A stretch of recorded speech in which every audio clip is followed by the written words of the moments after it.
Sports Vikatan யூஎஸ்க்கு வணக்கம். இது Sathya present sports விகடன்ஸ் த boundary line show.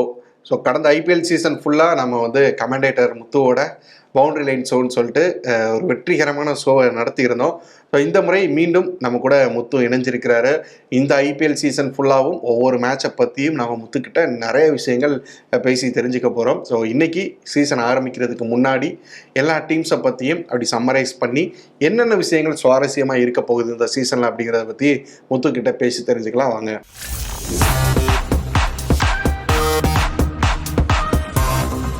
வணக்கம் முத்து ப்ரோ, எப்படி இருக்கீங்க? வணக்கம் ஸ்ரீராம், நல்லா இருக்கேன். நீங்க எப்படி இருக்கீங்க? ஸ்போர்ட்ஸ் விகடன் வியூவர்ஸ்க்கு வணக்கம். ஒரு சில நாட்களுக்கு அப்புறம் சந்திப்பதுல ரொம்ப ரொம்ப மகிழ்ச்சி. ஆமா, last IPL season world cup எல்லாம் ஃபுல்லா பண்ணியிருந்தோம். இப்ப திரும்ப ஒரு ஃபுல் சீசனுக்காக திரும்ப வந்திருக்கிறோம். நிறைய விஷயங்கள் லாஸ்ட் சீசன் மாதிரியே திரும்ப நிறைய விஷயங்கள், எக்ஸைட்டிங்கான விஷயங்கள், நிறைய விஷயங்கள் பேச போறோம். எப்படி இருக்கு இந்த சீசன்? நிறைய புது விஷயங்கள் இருக்கு. ஆமா, டப்புன்னு பாத்தீங்கன்னா சீசன் ஆரம்பிக்கிறது 2 நாளைக்கு முன்னாடி புது ரூல்ஸ் அறிவிச்சிருக்காங்களே. அந்த சலைவா பேன் இருந்துச்சு, அதை லிஃப்ட் பண்ணிருக்காங்க. அதுக்கப்புறம் டியூ நிறைய இருந்துச்சுன்னா 2வது இன்னிங்ஸ்ல இன்னொரு பால் கொடுப்பாங்க 11வது ஓவர்ல இருந்து சொல்லியிருக்காங்க. சோ இதெல்லாம் ஒரு சில பெரிய சேஞ்சஸ் தான். அது ஏதாச்சும் கிளியரான விஷயங்கள் இருக்கா? ஏன்னா 11th ஓவருக்கு அப்புறம் இன்னொரு நியூ பால் கொடுப்போம் அப்படிங்கிற மாதிரி சொல்றாங்க. அது என்ன மாதிரி இருக்கலாம். அதாவது அட்லீஸ்ட் உங்களுக்கு இந்த 11th 12th 13th ஓவருக்கு ஒரு ஃபேக்டரா இருக்கலாம். ஏன்னா அதுக்கப்புறம் பந்து புல்லுல போய் ஈரமாயிரும். பட் மேட்ச் 7:30 ஆரம்பிக்குது. சோ டியூ பொதுவா இந்தியால ஒரு 8 மணில இருந்து செட் ஆகும்னு நீங்க வைங்களேன். சோ செகண்ட் பேட்டிங் ஆடுற டீமுக்கு டெஃபினட்டா ஒரு அட்வான்டேஜ். உங்களுக்கு ஃபர்ஸ்ட் ஹாஃப் அன் ஹவர் நீங்க பேட்டிங் ஆடுறப்போ டியூ எதுவும் இருக்காது, பால் கொஞ்சம் நின்று வரும். சேசிங் பண்றப்போ முழுக்க டியூவா இருக்கும்ன்றப்போ போலிங் டீமுக்கு பெரிய கஷ்டமா இருக்கும் போலிங் போடும்போது, செகண்ட் போலிங் டீமுக்கு. சோ கொஞ்சம் அந்த 11th 12th 13th ஓவர் ஒரு 3 ஓவர் மேபி ஒரு டிஃபரன்ஸ் ஏற்படுத்தலாம். பட் அதுக்கப்புறம் புல்லுல போய் மறுபடியும் ஈரமாய் சோப்பு கட்டி மாதிரி ஆயிரும். அப்ப இனிமே அந்த டாஸ் வின் பண்ணி சேஸ் பண்றவங்க எல்லாம் கொஞ்சம் யோசிப்பாங்களா இந்த ரூல்ஸ்க்கு அப்புறம்? இல்ல இன்னமும் சேஸ் தான் பண்ணுவாங்க. ஜஸ்ட் தட் அந்த 11th 12th 13th ஓவர் தானே. மத்தபடி உங்களுக்கு அடுத்த மீதி இருக்கிற எல்லா ஓவரும் அட்வான்டேஜ் இருக்குல்ல, 17 ஓவர். சோ அந்த ஓவரை மட்டும் கொஞ்சம் நின்று பார்த்து ஆடிட்டு அதுக்கப்புறம் பண்ணிக்கலாம் அப்படிங்கிறீங்க. ஆமா, போன சீசன் சிஎஸ்கேவுக்கு அதனாலதானே போச்சு.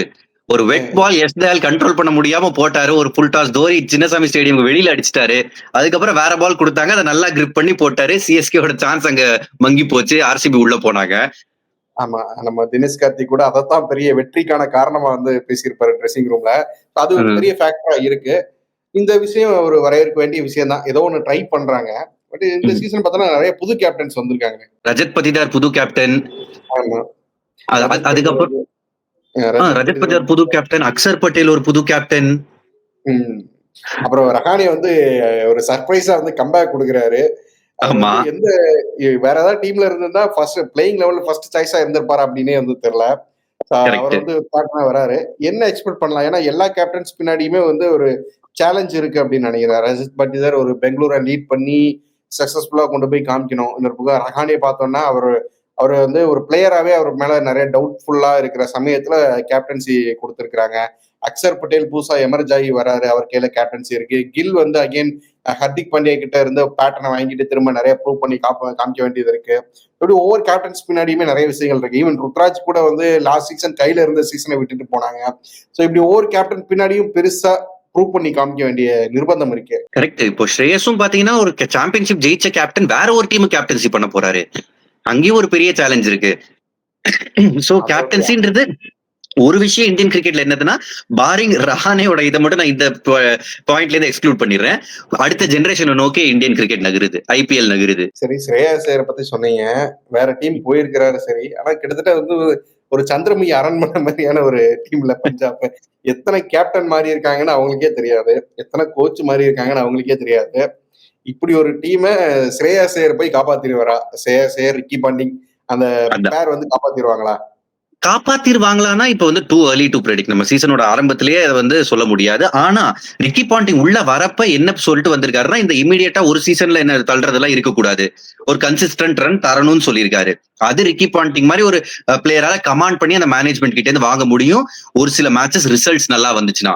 சோ ஸ்டார்டிங்ல ஒரு 5 மேட்ச் நீங்க 4 மேட்ச் தோத்தீங்கன்னா மேபி அப்பவும் மேனேஜ்மெண்டோட இன்டர்ஃபியரன்ஸ் அந்த மாதிரி டீம்ல ரொம்ப நிறைய இருக்கும். பட் அவங்க ஸ்டார்டிங்ல ரிசல்ட்ஸ் கொஞ்சம் ப்ரொவைட் பண்ண ஆரம்பிச்சாங்கன்னா ஒரு லாங்கர் ரன் தருவதற்கான வாய்ப்பு இருக்கு. அண்ட் ஸ்ரேயஸால முடியும். ஒரு சாம்பியன்ஷிப் ஜெயிச்சு கொடுத்த கேப்டனால நிச்சயமா முடியும். அகைன் இன்னொரு பக்கம் ரிசர்வ் பண்ண அதே மாதிரி தான் லக்னோ டீம்ல போய் இருக்கிறாரு. அந்த மேனேஜ்மெண்ட்டும் என்ன மாதிரி மேனேஜ்மெண்ட்னு தெரியும் எல்லாருக்கும். ராகுல வந்து போன வாட்டி நிக்க வச்சு கேள்வி கேட்டு இப்ப நிறைய சர்ச்சைகள்லாம் ஆச்சு. ஸோ அந்த டீம்ல இவர் என்ன பண்ண போறாரு? ரிசர்வ் பண்ணி நிறைய பிரச்சனைகளும் இருக்கு, நிறைய பிரச்சனைகள் இல்லையா? கரெக்ட். ரொம்ப ரொம்ப நல்ல கேள்வி. ஏன்னா ரெண்டுமே கொஞ்சம் சிமிலர் டீம்ஸ். அதாவது நான் எதை வச்சு சொல்றேன்னா, பஞ்சாப் ஆரம்பத்துல இருந்து இருக்காங்க, இவங்க 3 சீசன் தான் ஆயிருக்கு. அதை பத்தி நான் சொல்ல வரல. பட் ஓனர்ஷிப் மேனேஜ்மெண்ட்னு பாக்குறப்போ கிட்டத்தட்ட அந்த மாதிரி முடிவுகள் எடுக்கக்கூடிய டீம் தானோன்னு எனக்கு வந்து யோசிக்க தோணுது. I be glad if I'm wrong. இப்போ ரிஷப் பண்ட் மாதிரி ஒரு பிளேயர், ஒரு எக்ஸ்பேக்டர் பிளேயர், பர்சனலி அவருக்கு ரொம்ப முக்கியமான சீசன் இது ஸ்ரீராம். ஏன்னா டெஸ்ட் கிரிக்கெட்ல டீம்ல இருக்காரு, ரொம்ப நல்ல பிளேயர், அன்பீட்டபிள், விட்டுருங்க. ஒன் டே கிரிக்கெட்ல KL ராகுல் தான் ஃபர்ஸ்ட் சாய்ஸ் கீப்பர்னு அறிவிச்சாச்சு. சாம்பியன்ஸ் ட்ரோஃபில ரிஷப் பண்ட்டுக்கு மட்டும்தான் கேமே கிடைக்கல, அலாங் வித் வாஷிங்டன் சுந்தர். அதுக்கப்புறம் நீங்க ரிஷப் பண்ட் பாத்தீங்கன்னா T20 கிரிக்கெட்லயும் சஞ்சு சாம்சன் இடத்த பிடிச்சிட்டாரு. சோ பர்சனலா ஒரு பெரிய பாயிண்ட் டு ப்ரூவ் இருக்கு ரிஷப் பண்ட்டுக்கு இந்த பர்டிகுலர் சீசன். அண்ட் ஒரு பேட்டராவும் ஒரு ப்ரூவ் பண்ணாதான் இந்தியன் டீமுக்குள்ள வர முடியும். சோ ஒரு கேப்டனாவும் ப்ரூவ் பண்ணும், ஒரு பேட்டராவும் ப்ரூவ் பண்ணும். ஒரு கேப்டனா IPL அப்கோர்ஸ் எடுத்துட்டு வந்தாரு, ஒரு சீசன் ஃபைனல் வரைக்கும் எடுத்துட்டு வந்தாரு. பட் ஸ்டில் ஒரு சில டிசிஷன் மேட்சஸ்ல அவர் எடுக்கிறது கொஞ்சம் கேப்டன்சின்றது அப்படிதான் ஜட்ஜ் பண்ணுவாங்க. ரிசல்ட்ஸ் நல்லா வந்துச்சுன்னா ஓகேம்போ. ஒரு சில மேட்ச் உங்களுக்கு ஞாபகம் இருக்கும், ரெண்டு சீசன் முன்னாடி கோவிட் டைம்ல ஒரு DRS எடுக்காம விட்டாரு டிம் டேவிடுக்கு. அவர் மேட்சை அடிச்சு முடிச்சுட்டு போயிட்டாரு. சோ இந்த மாதிரி ஒரு சில டிசிஷன்ஸ் ரிஷப் பண்ட் வந்து கரெக்டா எடுக்கணும்னு நான் ஆசைப்படுறேன் இந்த சீசன். அங்க எப்படினாலும் வந்து ஒரு திக்குன்னு இருக்கக்கூடிய மேனேஜ்மெண்ட்ஸ் தான் ரெண்டும், பஞ்சாபும் சரி லக்னோவும் சரி. எப்ப என்ன பண்ணுவானுங்கன்னே தெரியாது. இல்ல அவங்க ஓனர் கூட இவருக்கு கேப்டன்சி அறிவிச்சப்ப என்ன சொன்னாருன்னா, நான் வந்து இவர்கிட்ட அடுத்த தோனியை பாக்குறேன், அடுத்த ரோஹித் சர்மாவை பாக்குறேன்னாரு. ரோஹித் சர்மா தோனி 5 கப்புங்க. இவர் இப்பதான் வந்திருக்காரு. 5 கப் பிரஷர் போடாதீங்க அவர் மேல. எங்க டீமுக்குன்னு ஒரு வழியை உண்டாக்குறோம், ஒரு லெகசி உண்டாக்கணும், அதுக்கு ஃபர்ஸ்ட் ஸ்டெப் அப்படின்னு அவர் சொல்லியிருந்தா கூட பரவாயில்ல. இந்த லக்னோ ஓனரா அவர் தோனியவே அந்த புனே டீமுக்காக என்ன பண்ணாரு அப்படிங்கறதுல ஒரு தனி வரலாறு.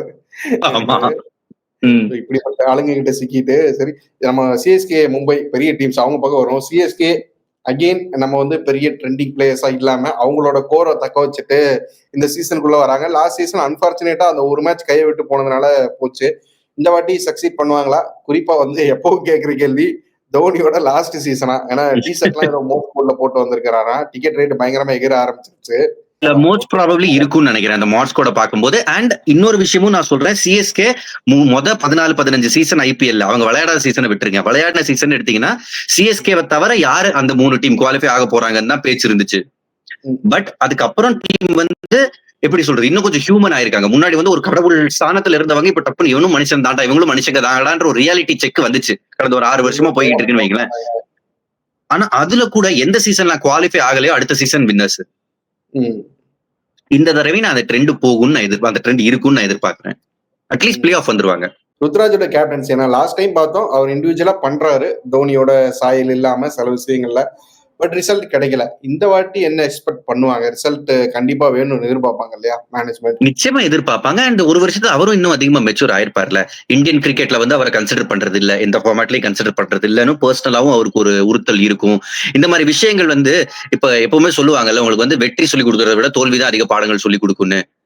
சோ அவருக்கும் பர்சனலா ப்ரூவ் பண்ண வேண்டியது இருக்கு இந்த சீசன் ஒரு பேட்டரா. அண்ட் ஒரு கேப்டனா அவர் வந்து கப்ப ஜெயிச்சா அதுக்கப்புறம் யாரால இக்னோர் பண்ண முடியும் அவரை? இன்னொரு பக்கம் மும்பை அவங்களும் வந்து சளைக்கல. லாஸ்ட் 4 வருஷத்துல டிராஃபியை வின் பண்ணல. கரெக்டா அந்த கொரோனா சமயத்துல 2020 வின் பண்ணிருப்பாங்க. கம்ப்ளீட் டாமினன்ஸ், ஒரு 11 மேட்ச் வின் பண்ணிருப்பாங்க லீக்ல மட்டும். அப்படி இருந்துட்டு அடுத்து 4 சீசன் வரிசையா வந்து கோட் அவுட் இருந்தாங்க. லாஸ்ட் சீசன்லாம் வந்து அவங்களோட ஒஸ்ட் சீசனா இருந்துச்சு. ஹர்திக் பாண்டியா ஃபேன்ஸே வந்து பூ பண்ற நிலைமைக்கு போயிருந்தாரு. இந்த சீசன் ஹர்திக் பாண்டியா ஒரு ஹீரோ ஆகிடுவார் அப்படின்னு நினைக்கிறேன். உங்களோட கருத்து என்ன இதுல? ஆகணும் ஸ்ரீராம். ஏன்னா இப்போ ஃபேன்ஸ் வருவாங்க, கிரவுண்ட்ல கூச்சலிடுவாங்க, அதெல்லாம் ஓகே. பட் ஹோம் கிரௌடு அவங்க கேப்டனுக்கு ஒரு 2 மேட்ச் பண்ணலாம். பழைய கேப்டன்சி மேல இருக்கிற விசுவாசத்துல பண்ணலாம், பழைய கேப்டன் மேல இருக்கிற பாசத்துல பண்ணலாம். ஒவ்வொரு மேட்சும் பண்றதெல்லாம் வந்து பெருசா ஏத்துக்க முடியாது. நம்மளே போன வருஷம் நம்ம நிகழ்ச்சியில சொல்லுது, இது கொஞ்சம் ஓவரா தான் போறாங்க, பாவம் ஹார்திக் பாண்டியா இதை எப்படி டீல் பண்ணுவாருன்னு. ஆனா அதே கிரவுண்ட்ல வேர்ல்டு கப்பை ஜெயிச்சுட்டு வரும்போது அவராலதான் ஜெயிச்சாங்கன்ற ஒரு கிரெடிட் கொடுத்தாங்க அந்த கிரவுண்ட்ல இருக்கிற வாங்கடை மக்கள். இந்த தடவை ஐ திங்க் அந்த குழப்பம் இருக்காதுன்னு நினைக்கிறேன். அண்ட் ரோஹித் சர்மாவும் ஒரு மாதிரி செட்டில் ஸ்பேஸ்ல இப்ப இருக்காரு. போன வருஷம் IPL நடக்கிறப்ப அவர் வந்து all format player, all format captain. இப்போ ஒரு ஃபார்மேட்ல இருந்து ரிட்டையர்ட், இன்னொரு ஃபார்மேட்ல சாம்பியன்ஷிப் சமீபத்துல ஜெயிச்சிருக்காரு, நடுவில் ஒரு வேர்ல்டு கப்பும் ஜெயிச்சிருக்காரு.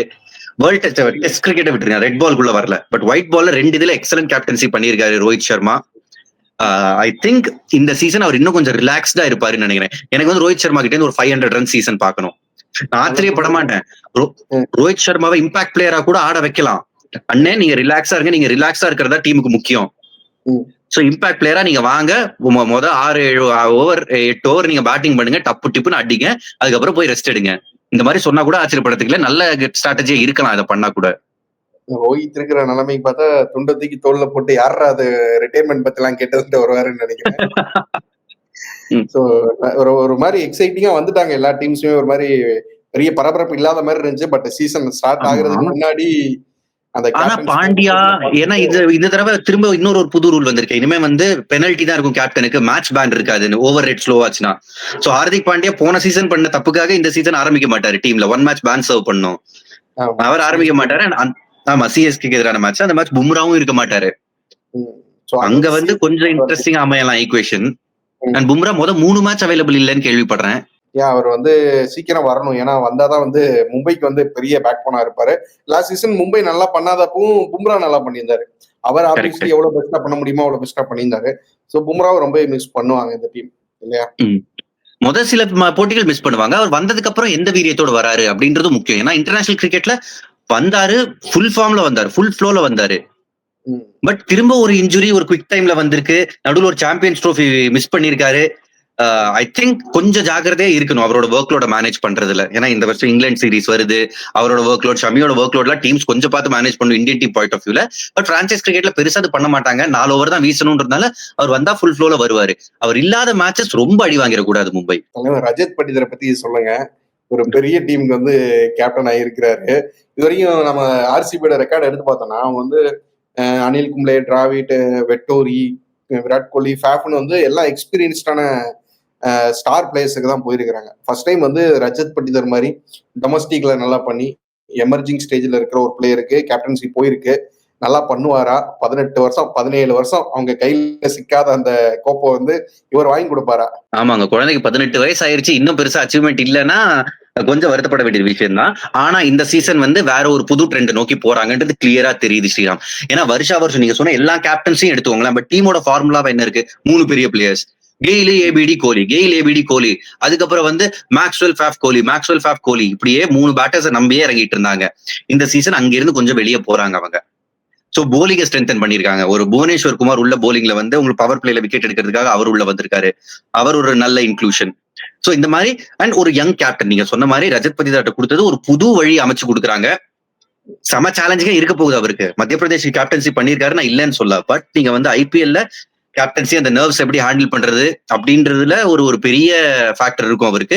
கோலி அப்கோர்ஸ் இருக்காரு கைட் பண்ண. அவரோட கைடன்ஸ் ரொம்ப ரொம்ப முக்கியம். எப்படி நம்ம வந்து சிஎஸ்கேல தோனி டு கைட் ருத்துராஜன் லாஸ்ட் 2 வருஷம் பேசணுமோ அதே மாதிரி கோலியோட கைடன்ஸ் ரொம்ப ரொம்ப முக்கியம்.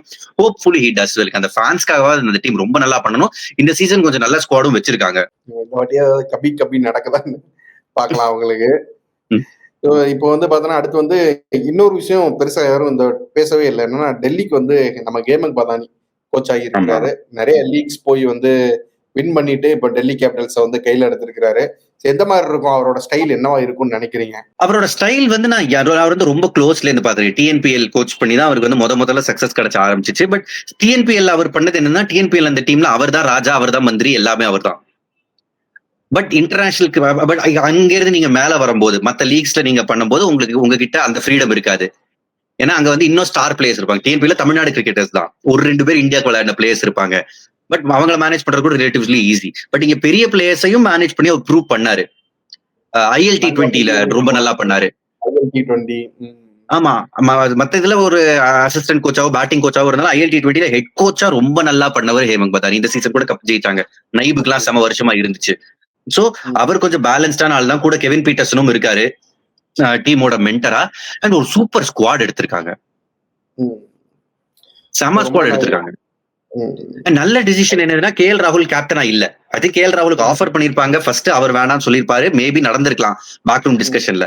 ஏன்னா KL ராகுல் as a பேட்டரா ப்ரூவ் பண்ண வேண்டிய இந்த சீசன் ரொம்ப முக்கியம். ஒரு கேப்டனா அவ்வளவு பெரிய ரெக்கார்ட் இல்லைங்க அவருக்கு. லெட்ஸ் பி ஆனஸ்ட், அவர் அவ்வளவு கிரேட் கேப்டன் கிடையாது IPL லெவல்ல. ஏன்னா அகைன் அவர் கேப்டன்சி கையில எடுத்தாருன்னா அவர் பேட்டிங் மேலேயும் நிறைய ப்ரெஷர் ஆகிருது. அவர் வந்து கடைசி வரைக்கும் நின்று ஆடணும்னு ட்ரை பண்றாரு. ஃபுல் ரெஸ்பான்சிபிலிட்டி அவரே எடுத்துக்கணும்னு ட்ரை பண்றாரு. பட் அதெல்லாம் வந்து பெரிய ஆடட் ப்ரெஷரா தான் இருக்கு இல்லையா அவருக்கு. ஆமா, அவரே அந்த பிரஷரை போட்டுக்கிட்டாரு ஸ்ட்ரைக் ரேட்டை குறைச்சி. ஏன்னா பஞ்சாப்க்கு ஒரு சீசன் எவ்வளவு பெரிய ஸ்ட்ரைக் ரேட்ல ஆடினாரு. குவிக்கஸ்ட் 50 அவ்வளவு 14 பால் 50 என்னமோ அடிச்சாரு அவர் அந்த சீசன்லாம். அவர் தான் வந்து ஃபுல்லா நின்னு 20 ஓவர்ஸ் அவர் பேட் பண்ணணும்னு நினைக்கிறாரு. ஆமா, அண்ட் 20 ஓவர்ஸ் பேட் பண்ணணும்னு நினைக்கிறதுல தப்பு இல்ல. பட் நீங்க 20 ஓவர்ஸ் நீங்க வந்து ஒரு 60 பால் நீங்க பேட்டிங் ஆடுறீங்கன்னா T20 மேட்ச்ல நீங்க வந்து 110 ரன் 120 ரன் அடிக்கணும். 200 ஸ்ட்ரைக் ரேட் இல்ல அட்லீஸ்ட் 180 ஸ்ட்ரைக் ரேட்ல அடிக்கணும். நீங்க வந்து 60 பால் விளையாடி நம்ம வந்து 75 ரன் 80 ரன் தான் அடிக்க போறோம்னா அது டீமோட காசுக்கு உதவல. அப்ப நீங்க ஏன்னா நிறைய மேட்ச் போன சீசன் என்னாச்சு, நிக்கலஸ் பூரன் வரதுக்குள்ள மேட்ச் முடிஞ்சிருச்சு. பாசிங் ரேட் எங்கேயோ போய் நிக்கும். இந்த மாதிரி டெஸ்ட் மேட்ச்ல அந்த பால் பழசாகட்டும் அடிக்கலாம் அந்த மாதிரி. ஆமா, சோ இந்த சீசன் அவர் வந்து பேட்டிங்ல கூடுதலா கொஞ்சம் கான்சென்ட்ரேட் பண்ணணும்னு கேப்டன்சி வேணான்னு இருக்காரு. ரொம்ப நல்ல டிசிஷன். எனக்கு அந்த ஒரு சம டாப் KL ராகுல் ஒரு பேட்டரா நான் இந்த சீசன் பார்க்கணும்னு ஆசைப்படுறேன். சரி, எல்லா டீமே பத்தியும் பேசியாச்சு. நாளைக்கு ஒரு மேட்ச் இருக்கு. நாளைக்கு சீசன் ஸ்டார்ட் ஆகுறதா நாளை கழிச்சு சீசன் ஸ்டார்ட் ஆகுதானே தெரியல. ஃபர்ஸ்ட் மேட்ச் KKR RCB எப்படி இருக்கும் சொல்லுங்க. நாளைக்கு தான் சீசன் ஸ்டார்ட் ஆகுது ஸ்ரீராம். எல்லா டீமுக்கும் ஒரு ரைவல்ரி இருக்குன்ற மாதிரி KKR RCB பயங்கர ரைவல்ரி. IPL முத மேட்ச் ஞாபகம் இருக்குல்ல, மெக்கலம் அடிச்சு 158. அன்னைக்கு நான் சின்னசாமி ஸ்டேடியம்ல இருந்தேன். அன்னைக்கு ஸ்டார்ட் ஆச்சு IPL. சோ இதுவும் ஒரு nothing short of big match. KKR RCB ரெண்டு பெரிய டீம்ஸ் விளையாடுறாங்க, ஒரு டிஃபெண்டிங் சாம்பியன்ஸா வராங்க. அண்ட் ரெண்டு டீம்லயுமே நம்ம லுக் ஃபார்வர்ட் பண்ற நிறைய விஷயங்கள் இருக்கு. ஏன்னா புது கேப்டன்ஸோட வராங்க. ஒரு பக்கம் ரஜத் பத்திதார் ஒரு யங்ஸ்டர், அந்த பக்கம் அஜிங்கிய ரஹானே. இவர் கேப்டனா அப்படின்னு ஃபர்ஸ்ட் யோசிச்சோம். பட் இவர் தான் கேப்டன் சொல்லிட்டாங்க. ஹோப்ஃபுல்லி அவர் ஃபுல் சீசன் கேப்டன்சி கொடுக்கணும். ஏன்னா இது முன்னாடி ராஜஸ்தான் ராயல்ஸ் ரஹானே கிட்ட கொடுத்து அப்புறம் புடுங்கி ஸ்மித் கிட்ட கொடுத்தாங்க. அந்த மாதிரிலாம் பண்ணாம ஒருத்தர் கொடுத்தாச்சுன்னா ஃபுல் ரன் கொடுக்கணும். பட் ரஹானே எக்ஸ்பீரியன்ஸ் இல்லையா, ரொம்ப டொமஸ்டிக்ல நிறைய பண்ணிருக்காரு. மும்பை டீம்ல பெரிய ரெக்கார்ட்ஸ் இருக்கு. ஆமா, இந்த சீசன் கூட சையத் முஸ்தாக் அலி ஜெயிச்சாரு. இப்போ வந்து நம்மள வந்து ப்ரூவ் பண்ணி காமிக்கிறாரு. CSKக்கு நம்பர் 3ல வந்து அவர் பண்ணதெல்லாம் யாருமே எதிர்பார்க்காத விஷயம் இல்லையா. ஆமா, அது போன சீசன் முந்தின போன சீசன் அவரால் அதை ரெப்ளிகேட் பண்ண முடியல. அண்ட் டொமஸ்டிக் கிரிக்கெட்டுக்கும் உங்களுக்கு IPL லெவல் கிரிக்கெட்டுக்கும் பெரிய டிஃபரன்ஸ் இருக்கு. இன்டர்நேஷனல் போலர்ஸ் இருப்பாங்க, எல்லா டீமோட பெஸ்ட் போலர்ஸும் வருவாங்க. இங்க நீங்க வந்து 27 ஸ்டேட்டை விளையாடுறீங்கன்னா அந்தந்த ஸ்டேட்டோட பெஸ்ட் போலர்ஸ் தான் இருப்பாங்க. அங்க அப்படி இல்ல. சோ பட் ரஹானே மேல பெரிய பொறுப்பு இருக்கு. இன்னும் இந்த டீமுக்கு உண்டான ரைவல்ரி நம்ம பார்த்தோம்னா IPL எல்லாராலையுமே மறக்க முடியாத ஒரு நம்பர் 49. நீ சொன்னு உங்களுக்கு என்ன ஞாபகம் வருது? வந்துருச்சா? அந்த 49 RCB தான் ஆல் அவுட் ஆனாங்க. யாருகிட்ட? KKR கிட்ட 2017. சோ ஸ்பைஸ்ட் அப் ரைவல்ரி இது. அப்புறம் ஓவராலா பாத்தீங்கன்னா வந்து 34 மேட்சஸ் விளையாடி இருக்காங்க. KKR 20, RCB 14. Overall head to head KKR பக்கம் இருக்கு. லாஸ்ட் 4 இயர்ஸ்ல 8 தடவை விளையாட்ட மேட்சஸ் நீங்க எடுத்தீங்கன்னா KKR 6, RCB 2. அங்கேயும் KKR தான் ஃப்ரண்ட் ரன்னர்ஸா இருந்திருக்காங்க. இந்த மேட்சும் அந்த பக்கம் போகும் தான் எனக்கு தோணுது. ஏன்னா ஸ்பின்னர்ஸ்னு வரப்ப KKR நரைனும் வருண் சக்கரவர்த்தி 8 ஓவர் ஸ்ரீராம். அதை இவங்க எப்படி, ஏன்னா RCB டீம்ல போன சீசன் பத்திதார ஒரு பேட்டரா வந்து ரொம்ப மிஸ் பண்ணாங்க. ஏன்னா ஜென்யூனா ஒரு ஸ்பின்ன அடிக்கணும். நீங்க ஸ்பின்ன போட விட்டுட்டே இருந்தீங்கன்னா தலைக்கு மேல ஏறி உட்கார்ந்துருவாங்க. நீங்க இப்ப RCB எடுத்து பாருங்களேன், விராட் கோலி ஸ்பின்னுக்கு அகைன்ஸ்டா வந்து ஸ்ட்ரகிள் பண்ணதான் செய்யறாரு. அதை அவர் ஏத்துக்கிட்டாலும் சரி ஏத்துக்காட்டாலும் சரி நான் அப்படி சொல்லிடுறேன். இருக்கு. நம்ம மத்ததெல்லாம் பார்த்தோம்னா மத்த எல்லாரும் பார்த்தோம்னா ஃபாரின் பிளேயர்ஸா இருக்கிறாங்க. அந்த எக்ஸாக்ட்லி ஃபாரின் பிளேயர்ஸ்ல இன்னொரு விஷயம், லிவிங்ஸ்டன், சால்ட், அதுக்கப்புறம் வந்து உங்களுக்கு பெத்தல், இவங்க எல்லாருமே சமீபத்துல இந்தியா இங்கிலாந்து சீரீஸ்ல நம்ம பார்த்தோம். வருண் சக்கரவர்த்தி வந்து கையை இப்படி வைக்கும் போதே அவுட் ஆயிட்டாங்க. சால்ட் பவர் பிளே தாண்டா ஃபாஸ்ட் பாலர்ஸ் கிட்ட அவுட் ஆச்சு. அவரை விடுங்க, லிவிங்ஸ்டன் கூட வந்து ஸ்பின்ன பார்க்கும்போது அச்சோ ஸ்பின்னா அப்படின்ற மாதிரி தான் ஆடிக்கிட்டு இருந்தாரு. ஹோப்ஃபுல் அந்த மாதிரி இருந்துச்சுன்னா ஐ திங்க் நரேன் மற்றும் வருண் சக்கரவர்த்தி டாண்டம் இருந்தாங்கன்னா அவங்கள ஃபேஸ் பண்றது கஷ்டம். சோ இங்க ரஜத் பத்திதாருக்கு ரொம்ப முக்கியமான ரோல் இருக்கு. அவர் தான் ஸ்பின் ஹிட்டர். ஸ்பின்னுக்கு அகைன்ஸ்டா இல்லையா? ஆமா, ஸ்ட்ரைக் ரேட் நல்லா இருக்கு, 180 கிட்ட இருக்குன்னு நினைக்கிறேன் ஆல்மோஸ்ட். எக்ஸாக்ட்லி. சோ அவரோட ப்ரமோஷன் அவரை நல்லா யூஸ் பண்ணணும். அண்ட் குருணால் பாண்டியாவை ஐ திங்க் பேட்டிங்ல மேல யூஸ் பண்ணணும். அவங்க நம்பர் 4 or நம்பர் 5ல குருணால் பாண்டியா விளையாடணும். சோ நீங்க வந்து RCB ஜெயிக்கிறதுக்கு வழி சொல்லுங்க. நீங்க ரெக்கார்ட்ஸ் எல்லாம் சொல்லி புண்படுத்திக்கிட்டே இருக்கீங்களே. இல்லங்க, RCB இந்த ஸ்பின்னர்ஸ் இந்த 8 ஓவர் அவங்க எப்படி மேனேஜ் பண்ண போறாங்க, அதுலதான் மேட்சே இருக்கு. பட் கிரவுண்ட்னு பாத்தீங்கன்னா கொல்கட்டா அந்த KKRல தான் போன வருஷம் 8 200+ ஸ்கோர்ஸ் வந்துச்சு. ஈடன் கார்டன்ஸ்ல டெல்லிலயும் 8 வந்துச்சு, ஈடன் கார்டன்ஸ்லயும் 8 வந்துச்சு. சோ பேட்டிங் விக்கெட் தான். பட் ஸ்டில் அந்த மாதிரி பேட்டிங் விக்கெட்ல கூட வருண் சக்கரவர்த்தி மற்றும் நரேன் நல்லா போட முடியும். இவங்களை எப்படி எதிர்கொள்ள போறாங்கன்றதான் மேட்ச். இன்னும் சில விஷயம் நீங்க RCBக்கு சந்தோஷப்படுற மாதிரி கேக்குறீங்க, KKRக்கு தான் இருக்கு. ஏன்னா ரசல் மற்றும் நரேன் 2 பேருமே RCBக்கு எதிராக சூப்பர் ரெக்கார்டு வச்சிருக்காங்க. நீங்க வந்து RCB சாதமா ஒண்ணுமே சொல்ல மாட்டீங்க. ஃபர்ஸ்ட் மேட்ச் கொடுத்திருக்காங்க. ஏதாச்சும் மங்களகரமா சரி, சொல்லுவீங்கன்னு பார்த்தா ஆர்சிபி சாதகமா இன்னொரு விஷயம் சொல்லுவா. யஷ் தயாலோட ரிவெஞ்ச் லோடிங் இது கேட்க நல்லா இருக்கா? ஏன்னா யஷ் தயால் அகைன்ஸ்ட் ரிங்கு சிங் 2 வருஷம் பின்னாடி போங்க. அந்த கொசுவத்தி சுருளை கொஞ்சம் சுருள விடுங்க, பிளாஷ்பேக் போவோம். 5 6 அப்பயும் நீங்க வந்து ரெக்கார்டு வந்து அவங்களுக்கு சாதகமான ரெக்கார்டு தான் சொல்லுவீங்க, இவங்களுக்கு எக்ஸ்பெக்டேஷன் தான் சொல்லுவீங்க. ஆமா ஸ்ரீராம், ரிவெஞ்ச்னா என்ன? அதுக்கு ரிவெஞ்ச் கொடுக்கணும்ல. அதுக்கு யஷ் தயால் ஒரு ரோஷத்தோட வருவார்ல. தோனியவே நிறுத்தினார் போன வருஷம். தோனியவே நிறுத்தினவருக்கு ரிங்கு சிங்கை நிறுத்த முடியாதா? சரி, நடக்குதான்னு பார்ப்போம். இந்த ரைவல்ரி என்ன நடக்க போகுது அப்படின்னு பார்ப்போம். ரிங்கு சிங் vs யாஸ் தயால் என்ன நடக்குது.